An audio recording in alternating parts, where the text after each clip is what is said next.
Hi, everyone. Welcome. My name is Les. Thanks for attending the session today. I just want to remind everyone to mute microphones when you are not speaking and you're just listening. When I'm not in full screen mode, I can also help out and do that as well. I also wanted to just mention something really quickly here. The title of my session is Practicing What You Preach, and I was thinking about this UDL conference and whether the UDL conference itself was practicing what they preach. And I just want to kind of give some kudos out for that, because I do feel like this conference is doing a really great job of, like the focus of my topic is representing content in multiple ways, and I do feel like the conference is very accessible through Zoom, but they're also representing the conference content in many ways. So the things are being recorded. I'm speaking to you this way. Some people are using slides, and then the live transcripts are available. And I think, so great job for the conference organizers in thinking about practicing UDL and practicing accessibility as part of the conference. So again, welcome. I assume everyone can hear me. No one said anything yet, so I will keep going. So again, my name is Les Tyler Johnson, and I'm an educational developer at Dalhousie University in Halifax, Nova Scotia. And I work in their Center for Learning and Teaching. In addition to supporting faculty who are teaching online, I also teach courses myself in gender and 2S LGBTQ++ studies, educational technology, and the social foundations of education. I'm seeing a note here from one of the organizers about using Google Slides. Okay, anyway, I'll tell you right now that I will share my screen a couple times, but I do not have slides. So it'll be me talking, and you can follow along with a live transcript if you would like, or I could send out my notes after the fact. So anyway, this is a short session. So in the next 12 minutes or so, I'll be talking with you and then showing some examples of how I'll be modeling UDL in a faculty development course that I'm developing. And then towards the end, I'll be asking for your ideas if we have time in a short activity. A little background. Through our center here at Dalhousie, we offer a faculty certificate in university teaching and learning. And one of the requirements to complete our certificate program is to take at least 2 studio courses. So these are mini courses that support some aspect of teaching and learning. Some of the topics recently have been scholarship of teaching and learning, teaching with technology, or inclusive teaching practices.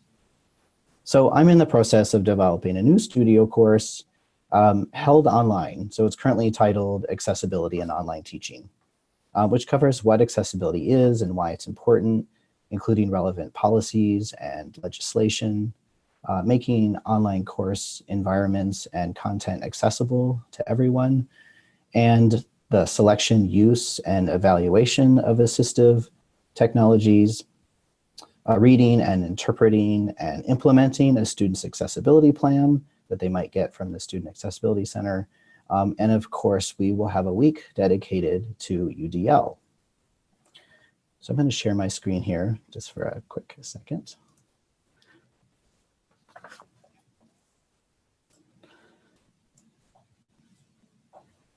So as I started to think about developing this course for faculty, I was reminded of a story from about 11 years ago.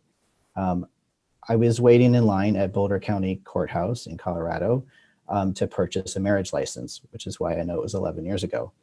And there was this piece of paper taped to one of the windows that said in Spanish that divorce forms were now available in Spanish.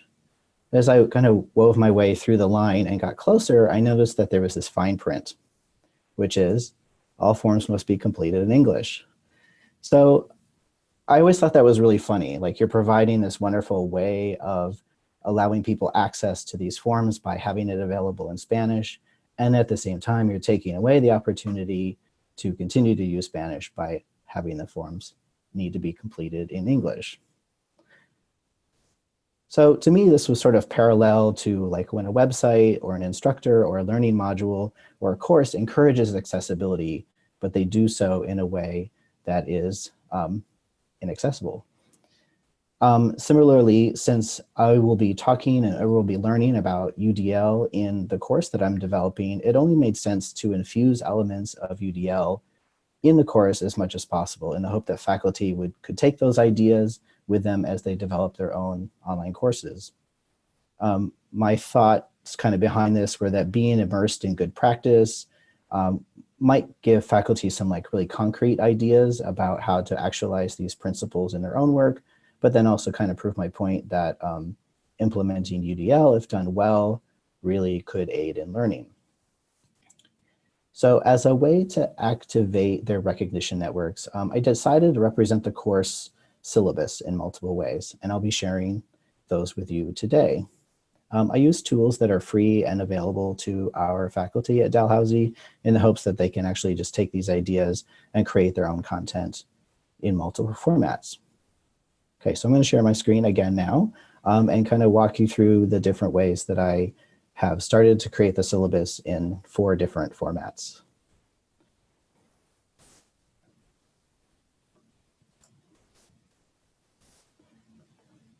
Okie dokie. So first we have the kind of a traditional text syllabus. Moving some stuff out of the way here. Traditional text syllabus, you can see it's a regular kind of syllabus. I don't have access to a screen reader, the same ones that like our students here would be using, but I did find in Microsoft Word that they, under this View tab, so this is Microsoft Word Online, they have this View tab, and if you go to this immersive reader function, it is nice in that it'll convert your syllabus into something that is accessible by a screen reader, but then there's also a way for you to have it read aloud to you. And then that way you can kind of go through your syllabus or go through your document or your content to make sure that it will be accessible. So I'll just play this for a quick second. Course description. Our commitment as faculty is to provide students with learning opportunities that are inclusive, safe, and innovative. As part of this commitment, online courses need to be accessible, both in terms of their design, as well as in pedagogical strategies. So again, that seems like a kind of a neat way for people to see how their traditional text syllabus might come across to someone who's using a screen reader. So in addition to using this text syllabus, I decided also to create the syllabus as a video. So here is my video. And again, like any video format, we want to make sure that it is captioned. So again, I will play this for a few seconds as well. Okay, moving on. In addition to your studio course project, you'll have several other opportunities to demonstrate your learning around aspects of accessibility. So these activities are smaller in scope and will give you a chance to practice the skills we're learning in class and receive. So this is me going through part of the syllabus around the assignments and activities that they'd be doing in class. Okay, let me move here to, I have a couple of chat messages coming up. Excellent, about screen readers, that's awesome. So moving on, I'll tell you that I thought another way of representing a syllabus as a way that might be another way that students might want to access the syllabus is through as an image. So I created an infographic of the course learning outcomes. I used a free program called Canva, I think. So I'll zoom in on that for you. So here are the course learning outcomes of the course that I'm creating.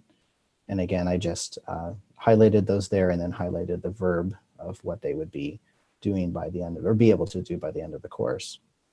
Ideally, you could use graphics that are perhaps more related to the learning outcome.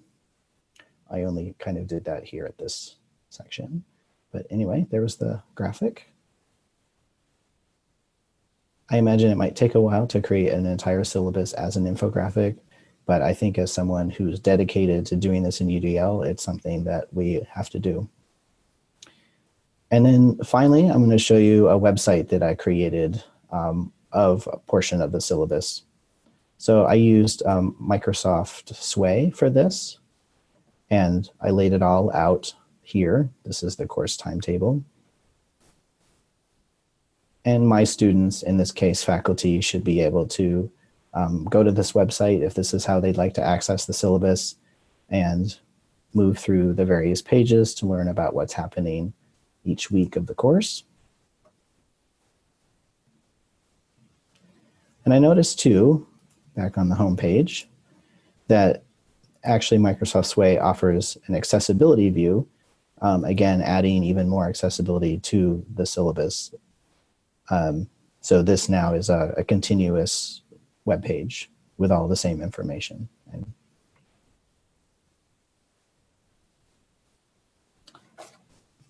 Okay, so I'm gonna stop sharing my screen here for a second. It's back to me.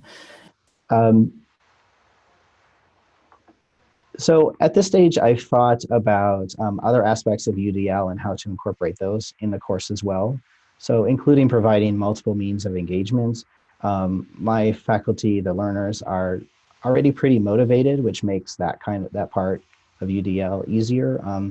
Although I've thought about how I need to pay special attention to creating a sense of presence because it is an online course, to make them feel welcomed and safe. And then I'm going to give them as much choice to make their work meaningful and relevant to them. And in terms of providing learners with multiple means of and flexibility and how they choose to demonstrate their learning, I'm allowing them lots of choice around that, specifically the various activities and assignments that we'll be doing, as well as the final project. There's an option, for example, there's an option to present the final project asynchronously in whatever way they would like, or they could even do it in a live online session. So in our remaining time, we can chat through the chat here. I have also put together a Padlet, and I will go ahead and send a link out to everybody on the chat here. I will paste that now. So in the Padlet, if you're so inclined, I'd love to get some ideas from you about other ways to embed UDL in a course that teaches about UDL, and specifically perhaps in an online environment. And so that Padlet will be up for a while if you want to take a look, and I'm happy to engage with people through the chat as well. People should be able to unmute themselves if they would like to be able to voice their questions as well.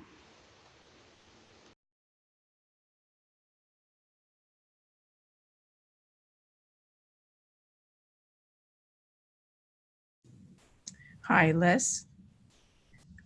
Can you hear me? Hi, yes, I can. Carla. Oh, Hi. Hiding myself. I had a question. I'm an instructional designer at the University of Indianapolis, and I was interested in your session because I do provide a professional development to faculty. I'm the university's Quality Matters facilitator, and this is one important area of the standards that Quality Matters have in that rubric.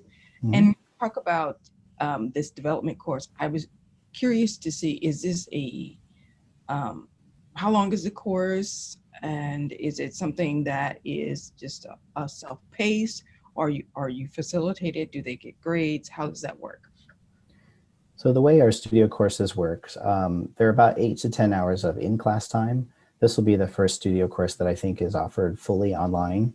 It will be facilitated, so it will be 5 weeks approximately, is what I'm guessing at this point, offered for the first time in spring. So it hasn't been offered before. So I think that might answer many of your questions. Yeah. And do you give a badge, or how do they receive credit? Do they go toward something they can show in their so taking 2 of these courses is part of receiving credit to receiving a certificate from the university. Okay. That faculty can then use for promotion and things like that. Awesome. So they receive a letter of completion from me. Okay. All right. Thank you. Yeah, sure.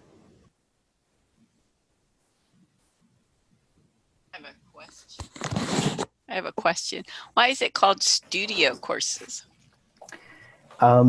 I do Sounds not know. inviting. I know, doesn't it? It sounds pretty exciting. Was that marketing then? Perhaps it's marketing. Perhaps it's, I think they're very hands-on maybe as well, and very kind of faculty can get in there and use them for whatever they need, whatever they can apply it directly to their own work. So it's kind of like working in a studio maybe versus, I don't know, that's my guess. Great. Well, thank you. And did you say, well, you said this is the first online one, so the others are face-to-face or they're hybrid? Yeah, most of them are face-to-face, although there is one taught by a colleague of mine. There is one that is hybrid. Thank you. That was good. Welcome. Thanks.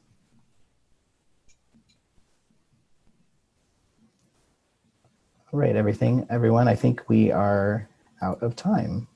So thanks for attending. And I have my email address on the Padlet if you'd like to take a look. And I've sent my my Twitter out to people, although I'm not a huge Twitter user. Here's my email again, just in case. Enjoy the rest of the conference.